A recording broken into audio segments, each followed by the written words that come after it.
We are going to look at chapter 2 of my book, Jesus in the Jewish Bible. And chapter 2 is entitled Messiah's Early Years.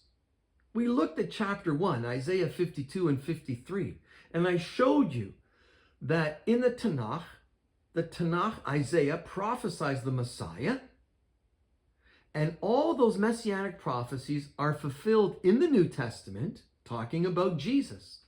We looked at the fact that the Messiah is prophesied to be an average person, a man, beaten and rejected, treated like a criminal, buried in a rich man's grave.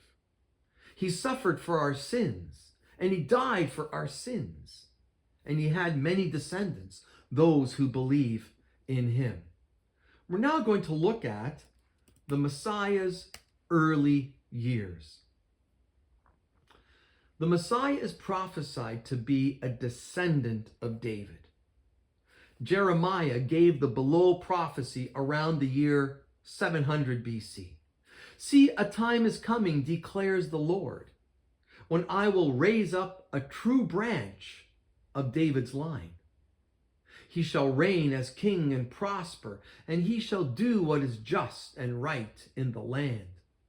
In his days, Judah shall be delivered, and Israel shall dwell secure. And this is the name by which he shall be called. The Lord is our vindicator. According to Jeremiah, the Messiah prophesied by Isaiah will be from the line of David. The true branch of David's line is going to appear and make us holy. He is referred to as the Lord is our vindicator. To vindicate someone means to justify them. It means clearing someone from all blame and declaring that person righteous. This is what the Messiah did for us. David, who lived around 1000 BC, knew that one of his descendants was going to be the Messiah. He also knew the Messiah was the Lord. David said, "The Lord said to my Lord, sit at my right hand while I make your enemies your footstool." Psalm 110 and verse 1. Yeshua quoted David from this particular psalm when he said in Matthew chapter 22, verses 43 and 44. Then why does David, speaking under the inspiration of the Spirit, call the Messiah my Lord? For David said, "The Lord said to my Lord, sit in the place of honor at my right hand, until I humble your enemies beneath your feet." Jesus said he was the Messiah, the Lord, born into the Davidic line. The prophecy below states the Messiah will have a kingdom that will be an eternal one. Another characteristic of the Messiah, he will have an eternal kingdom. We read in 1 Chronicles chapter 17, verses 7 and 11 to 14. Further, say thus to my servant David, "Thus saith the Lord of hosts, I took you from the pasture, from following the flock, to be a ruler of my people Israel. When your days are done and you follow your fathers, I will raise up your offspring after you. One of your own sons, I will establish his kingship. He shall build a house for me, and I will establish his throne forever. I will be a father to him, and he shall be a son to me. But I will never withdraw my favor from him as I withdrew it from your predecessor. I will install him in my house and in my kingdom forever, and his throne shall be established forever." In the second book of Samuel, we read the same prophetic message. When your days are done and you lie with your fathers, I will raise up your offspring after you, one of your own issue, and I will establish his kingship. He shall build a house for my name, and I will establish his royal throne forever. I will be a father to him, and he shall be a son to me. This can't be referring to the temple on earth, because it was destroyed in 70 AD and no longer exists. So this royal throne is a spiritual throne that is given to the Messiah, who now rules and reigns and will do so forever. The eternal Messiah come into the world as a descendant or a son of David. That's what he did. He would come into the world as a descendant or son of David.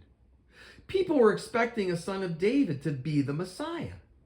As Jesus approached Jericho, a blind beggar was sitting by the road. When he heard the noise of a crowd going past, he asked what was happening. They told him Jesus was walking by.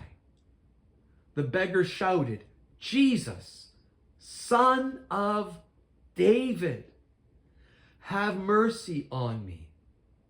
We find that in Luke chapter 18, verses 35 to 38. Another characteristic of the Messiah in his early years is that his birth will be announced by a star. That's why at Christmas we've got the Star of Bethlehem, and we show it, and we're happy to show it. God uses objects in the sky to speak about events that occur on earth. We read in Psalm 19, verses 2 to 5. The heavens declare the glory of God. The sky proclaims his handiwork. Day to day makes utterance. Night to night speaks out. There is no utterance. There are no words whose sound goes unheard. Their voice carries throughout the earth, their words to the end of the world. He placed in them a tent for the sun. Key questions. Did the Tanakh prophesy a star in the sky? Is this star related to the Messiah? Yes. A star was prophesied in the Hebrew scriptures, and it indicated the birth of the Messiah. We go to Numbers chapter 24 and verse 17. I see him, but not now. I behold him, but not nigh.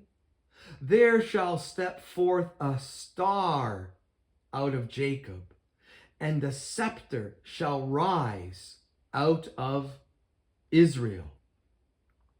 Who is the him? What kind of star did the Tanakh write about?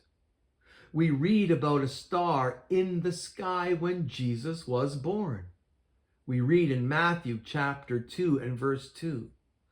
Where is the newborn King of the Jews?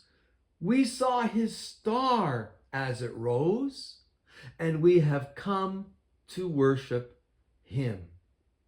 It is written that wise men saw a star. They came to see the one who had been born a king. The wise men knew who it was. The New Testament states that the wise men saw his star and followed it. We read in Matthew chapter 2 and verse 9.